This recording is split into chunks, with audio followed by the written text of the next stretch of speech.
Oi pessoal, tudo bem? Professor Rodrigo Eustáquio. Hoje nós vamos dar continuidade no curso de cálculo falando de função contínua, tá? Então é um assunto bem delicado, bem sutil e vamos prestar atenção nisso aí, tá? Então a gente vai começar recordando o que é a definição de limite, tá? Então vamos recordar, isso aqui deve estar na aula de noção formal de limite, alguma coisa assim, eu não lembro agora o título da aula, mas é sobre limites, tá? Então veja, o que significa dizer que o limite de f, né, da função f, quando o x está se aproximando de p, vale L, né? Então nós já vimos lá que qualquer epsilon dado, existe um delta, tal que se você toma um x no domínio e o x nesse intervalo, né, a imagem deve estar nesse intervalo aqui, tá? Bom, aqui eu coloquei o zero menor, né, para destacar o quê? Não é qualquer x que você toma no intervalo. Porque veja, dizer que o módulo de x menos p é positivo, na verdade ele é maior ou igual a zero, tá? Agora o igual a zero aqui a gente não aceita, por quê? O x igual a p não interessa para o limite, tá? Tem que ficar bem claro isso aí. Bom, então o que interessa? Interessa o comportamento da função quando o x está próximo de p. Tá? Desculpa. Pontualmente ali no p não interessa para o cálculo de limite. Eu acho que na definição que eu passei na aula eu não tinha colocado isso aqui, faltou, tá? Bom, era um pouco redundante ali na ocasião, porque o ponto em questão também nem estava no domínio, então não fazia sentido muito colocar ele aqui, tá? Então veja só, bom, essa é a definição de limite, que é bem parecido com a definição de continuidade, tá? Então vamos entender função contínua. Bom, vocês vão ver em muitos livros, pessoal, muitos livros mesmo, dizendo o seguinte, né? A função não é contínua quando tem um salto, né? Quando o gráfico quebra, por exemplo. Então, nesse caso aqui, a função não seria contínua, tá? Bom, aqui de fato é verdade, tá? Mas a definição não é bem essa, isso aí já é um caso particular, tá? Mas vamos entender um pouquinho, ó. Se você olhar para este gráfico aqui, né, você tem o P está no domínio, vamos comparar os dois gráficos, tá? O P está no domínio e aqui também o P está no domínio, tá certo? Tá esse pontinho preto aqui, a altura G de P e aqui a altura F de P, tá? Bom, então a gente quer uma propriedade para caracterizar esse fenômeno, né? Tem um salto, não tem um salto, como é que funciona a coisa, tá? Então a gente precisa dizer uma propriedade que inclui esse caso aqui, né? Uma propriedade também que inclui esse caso aqui, né? Dizer esse salto aqui. E aí vem a definição de função contínua, tá? Aqui, pessoal, mais uma observação importante, tá? Já vou dizer claro aqui. Você só avalia a função contínua, né, pelo menos na definição que nós vamos dar aqui, se o ponto estiver no domínio, tá bom? Agora é bem verdade que tem vários livros, o Leitold, por exemplo, faz isso, o ponto para ele é o ponto de acumulação. Mas nós já vimos na aula de ponto de acumulação que o ponto de acumulação pode estar fora do domínio, tá? Mas tudo bem, aqui a definição, nós vamos passar, nós vamos exigir que o ponto esteja no domínio, tá? Então vamos dar uma olhada na definição. Veja, a definição é igual ao do limite, com a diferença aqui, ó, né? Por que com essa diferença? Porque o ponto interessa. O ponto que interessa é o ponto no domínio. Aqui no caso é o ponto P, tá? Então estou definindo continuidade de um ponto específico, né? Quando acontece isso aqui, né? Ou seja, a distância de x até P menor que delta significa que a imagem do x, a distância até o L, é menor que epsilon, tá? Então eu vou colocar aqui na figura. Deixa eu só ajeitar aqui para você ver aqui. Acompanha ali a definição e o que eu vou fazer aqui, ó, tá? Bom, é aquele exemplo que eu mostrei agora há pouco, tá? Então, o ponto P está no domínio? Sim. Primeira pergunta é essa. Então, faz sentido avaliar continuidade, tá? Faz sentido avaliar continuidade. Agora, neste caso aqui, ela não é contínua, tá? Bom, dizer que não é contínua significa dizer o contrário. Deixa eu voltar aqui para ficar mais fácil. Dizer o contrário disso aqui. O que é o contrário disso aqui? O contrário existe um epsilon, tal que qualquer delta, para todo delta que você pegar, isso aqui não vai dar certo, tá? Vai existir um x, tal que isso aqui não vai dar certo, tá? É mais ou menos isso, tá? Então deixa eu mostrar para vocês, acompanha ali, eu coloquei ali no cantinho, para você acompanhar a definição de função contínua, tá? Essa aqui não é contínua, por quê? Por que não é contínua? Existe um epsilon, tá? Eu já vou colocar aqui, ó. Deixa eu fazer de vermelho, fica melhor. Existe um epsilon, então eu vou dar aqui o epsilon, vai ser essa distância aqui.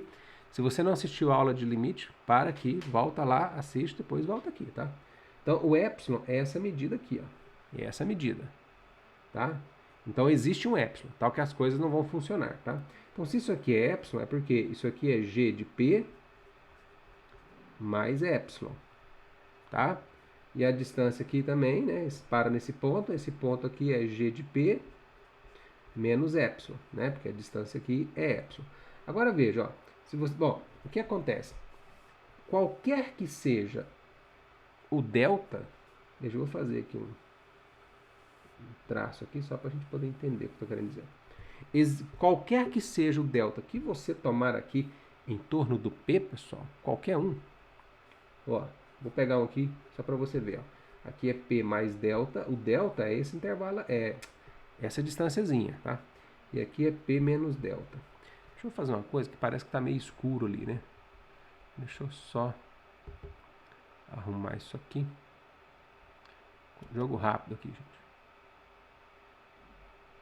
Aqui. Uma clareada nesse negócio aqui. Isso. Com a luz aqui. Deixa eu puxar aqui. É isso. Tá? Então veja. Qualquer delta que você pegar, você tem esse intervalo, tá? Agora o que vai acontecer? Você vai pegar um x aqui, nesse intervalo. Claro que eu já vou pegar um x aqui que não vai dar certo, né? Então existe um x aqui. Olha aqui a imagem desse x, ó. A imagem do x, pessoal, tá onde, ó? Tá lá em cima, que tá fora. A imagem não está aqui. Para ser contínuo, qualquer x que você pegar aqui, a imagem deveria estar aonde? Estar aqui. Tá? É bem parecido, né, com a definição de limite, tá? Só que aqui o ponto P pode ser tomado, tá? Você pode avaliar o ponto P, tá? Então vamos lá. Eu sei que é sutil isso aqui, pessoal, não é muito simples assim para quem está fazendo a primeira vez entender isso de forma assim tão imediata, tá? Mas vamos lá, vamos caminhando para a gente poder ver, tá? Então a função contínua deve acontecer isto, ok? Então vamos lá. Agora em duas situações aqui, veja. Então, essa situação é a que nós comentamos agora há pouco, né? A função g não é contínua em P, porque você tem aqui existir o epsilon, tal que as coisas não funcionam. Então, isso representa aquele salto, tá? Agora, uma pergunta para você aí. Pensa um pouquinho antes de responder para si mesmo, né? Infelizmente, na verdade, eu gostaria de saber a resposta de vocês. A função h é contínua? Ela tem um salto. Ela é contínua? É a mesma coisa da perguntar o limite para ponto que não é de acumulação. É a mesma coisa que perguntar qual o nome do triângulo de 4 lados. Não tem, né, pessoal? Então, na verdade, a pergunta não faz nem sentido. Por que a pergunta não faz sentido aqui se H é contínua? Em P, tá? Em P. Porque P não está no domínio, pessoal. P não está no domínio. Então, eu vou colocar mais um exemplo aqui para você ver. Ó. Deixa eu fazer um desenho aqui. Aqui, ó. Vou fazer o gráfico da função f de x igual a 1 sobre x, tá? 1 sobre x é uma hipérbole. Então, você tem um gráfico. O gráfico faz isso, ó. Uma hipérbole que vem descendo aqui assim, tá? E o outro ramo faz isso, ó. Esse é o gráfico da função, tá? Bom, a função é contínua em x igual a 0? A função é contínua em x igual a 0? Não faz sentido a pergunta. Por quê? Porque 0 não pertence ao domínio, tá certo? Não pertence ao domínio. Veja, a ideia de começar a fazer o gráfico e ter um salto não garante nada, tá? Você tem que avaliar se o ponto está no domínio ou não, tá? Então esse é mais um exemplo, tá? Vou colocar aqui um outro exemplo aqui que está me ocorrendo agora aqui, ó. Quer ver? F,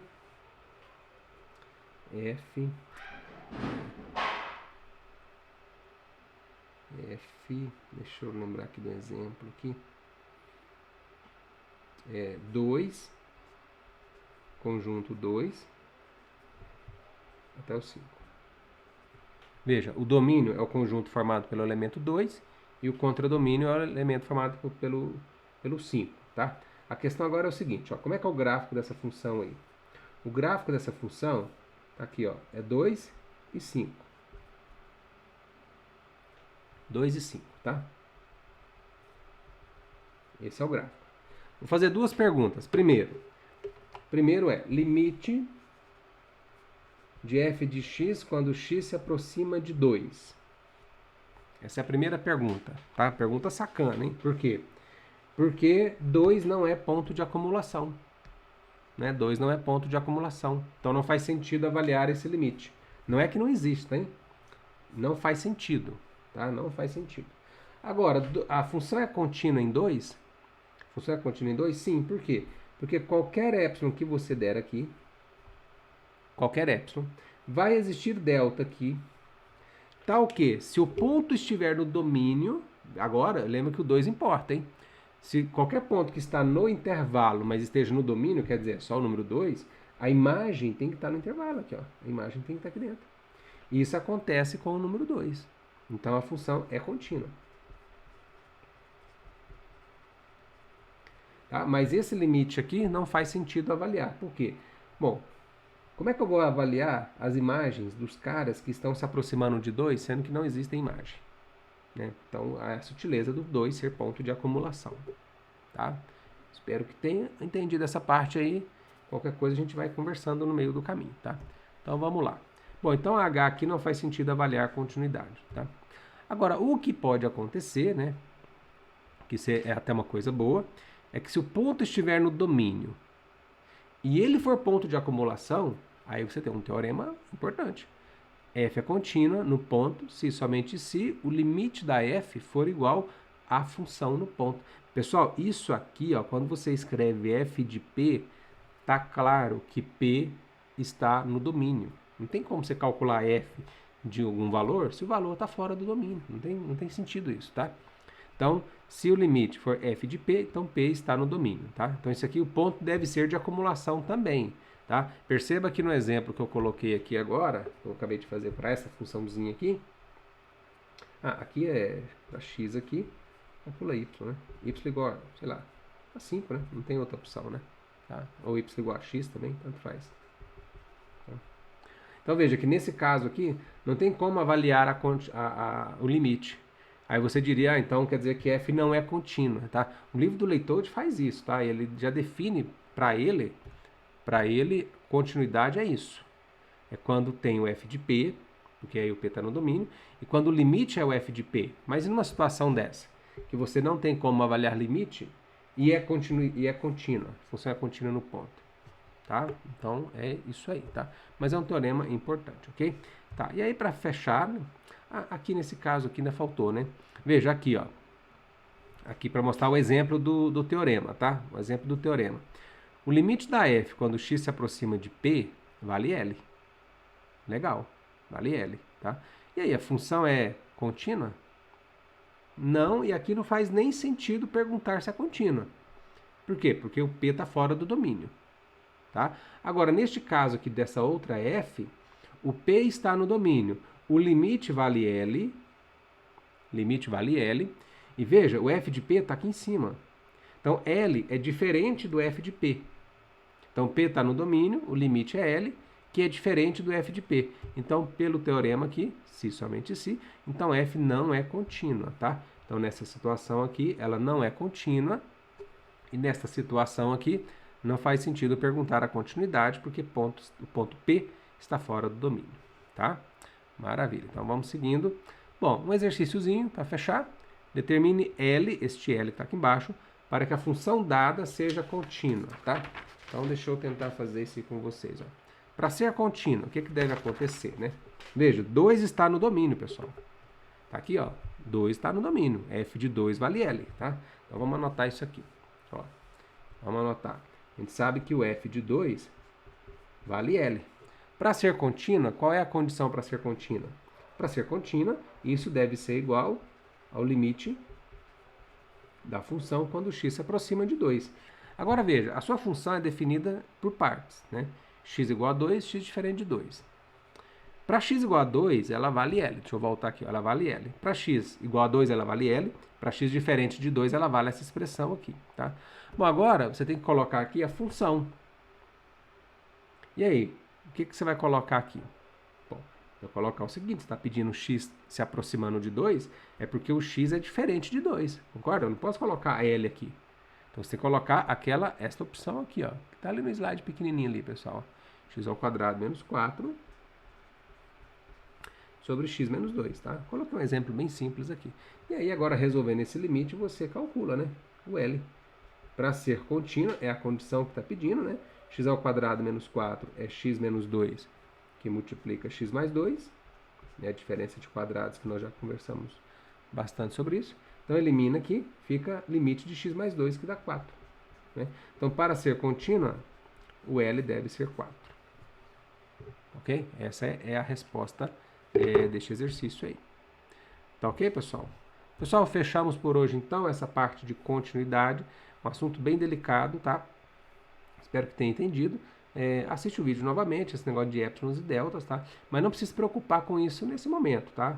Mas a gente tem que falar sobre isso porque a própria definição exige, ok? Então, ficamos por aí. Um abraço, até mais.